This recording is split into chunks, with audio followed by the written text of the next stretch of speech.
Hey, what's up everybody? Hammerheart Metal Reviews here once again. Today we're doing volume 2 in my new series where I just go through 5 random CDs from my collection.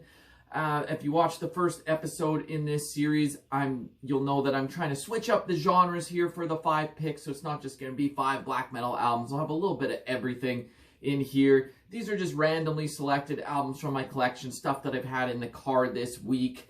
Not really any rhyme or reason to which albums I'm picking, just albums that I feel like talking about today. I'm going to be doing one of these probably every month just to show off little bits and pieces of my collection and just talk about some of my favorite albums. So I'm not going to do a long spiel here, just going to get right into this. Let's see what 5 albums I am going to talk about today.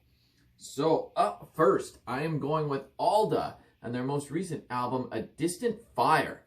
So if you're unfamiliar with this band, this is some folky, atmospheric black metal from the USA. Very much incorporates like neo-folk and just acoustics into their overall sound and just really creates these unique soundscapes. Really awesome artwork here as well. Like, look how gorgeous that album art is. This, I'm trying to remember what year. Yeah, 2021, released on Eisenwald. I'll show you the inside here as well. Alda is just a really great US black metal band. They only have 4 full-length albums, and honestly, they're all worth checking out. This is probably my second favorite album by them, which is saying something because all their material is really good. But lengthy compositions on here. I think their longest song ever is the title track to close it off, A Distant Fire. Just go listen to that if you've never heard the band before.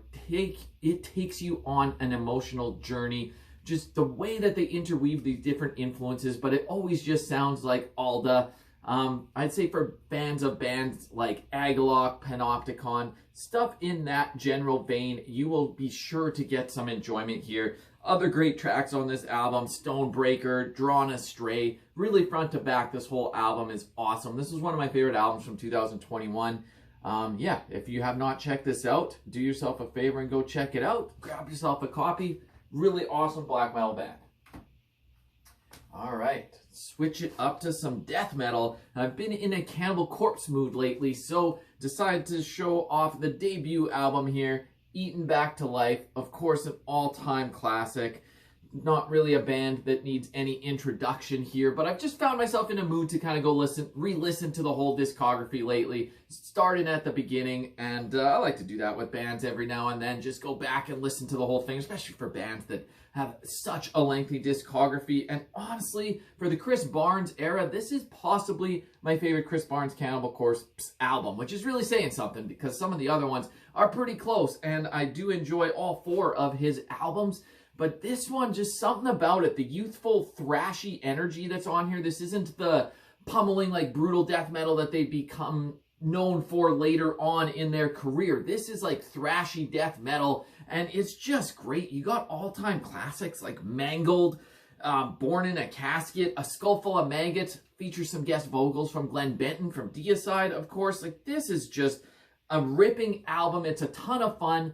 Yes, their songwriting would improve on later albums. They'd become like a tighter band musically, but just something about the energy on this album always brings me back. It draws me to it. And come on, absolutely iconic album art there. One of the most iconic album arts ever, especially for a debut. Just right out of the gates with amazing artwork there. I didn't show the CD here as well, but yeah, just awesome stuff. If you somehow have never listened to Cannibal Corpse, go change that. One of the biggest names in death metal, and what a way to kick off their career.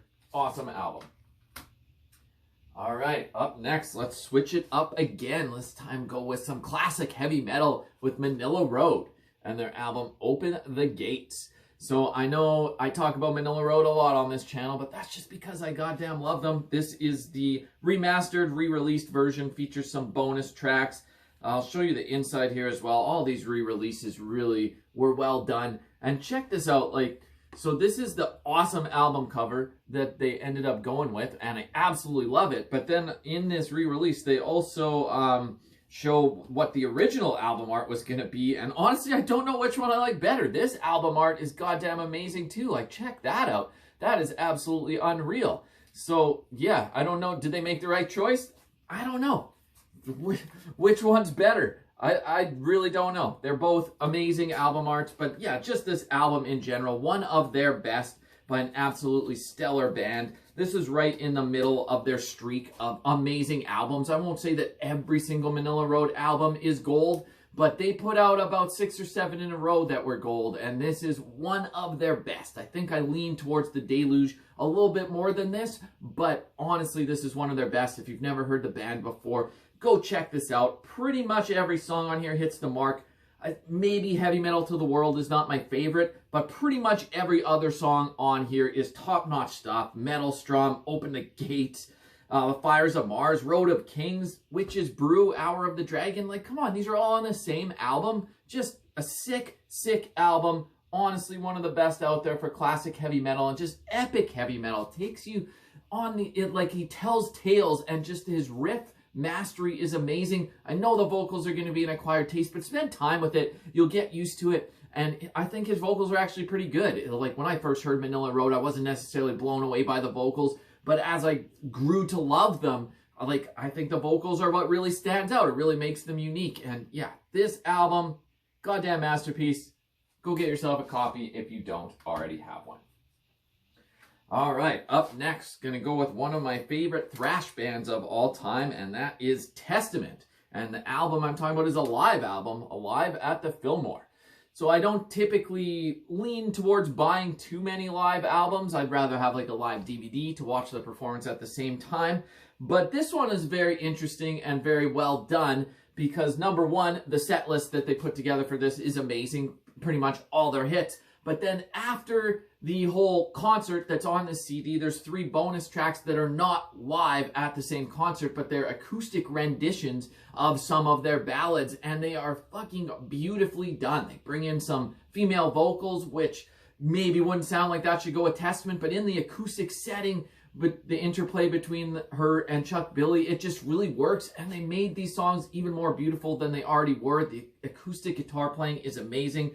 The 3 tracks here are Return to Serenity, The Legacy, and Trail of Tears. So already softer Testament songs, like the more of the ballad style, that are very well suited for an acoustic environment. But if you have not heard these versions of these songs, definitely go check it out. Like, check out this whole live album, but especially go look up those acoustic songs just to hear a different rendition of already great songs. But it's really cool. And yeah, James Murphy was the guitarist in Testament at this time. It wasn't Skolnick, and James Murphy just rips it up here. Absolutely shreds solos in the live setting and in the acoustic. Just really cool stuff. Yeah, like I said, I'm not one to buy too many live albums, but this one was worth snagging just for those acoustic songs alone. Okay, last but certainly not least, I'm kind of cheating here. I'm putting a compilation here. I'll just explain it. Winterphileth. This is the Fathers of Albion compilation. This is all of their early material from 2007 to 2013. So this is actually a 4 CD set. It includes their first 3 full lengths, The Ghost of Heritage, The Mercian Sphere, and The Threnody of Triumph. And then the 4th CD, which is the main reason I wanted to get this as opposed to just having the 3 full lengths themselves, is because the bonus material is really cool. It features the early demo of Winterphileth, as well as some folk tracks that were recorded in 2012 that I don't know where you can find those anywhere else. And it includes a split that they recorded with Druk as well, which is a really cool song. They do a Hate Forest cover, and it's just absolutely awesome. So yeah, really cool to have this kind of package for all the first 3 albums, and then that bonus disc is really cool as well. But yeah, just an amazing atmospheric black metal band from the UK. I should have maybe started with that if you're not familiar with this band.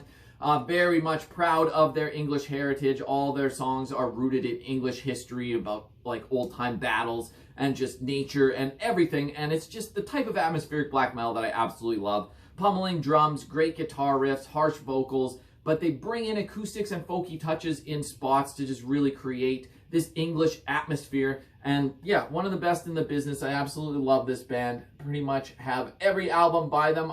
Although I have not bought their acoustic album yet, which I should do. I will do that at some point to complete the collection. That's the one that I'm missing from them. But nonetheless, this is a great compilation, especially if you're new to the band. I mean, these first 3 full lengths are some of the best they have ever done. So yeah, recommend you go grab this, or grab all the individual albums, whatever your preference is. This was just an easy package to grab for all of them. But yeah, those are my 5 CDs in the collection for today. I know I kind of cheated. That last one is 4 CDs in and of itself, but whatever. I'm counting it as one.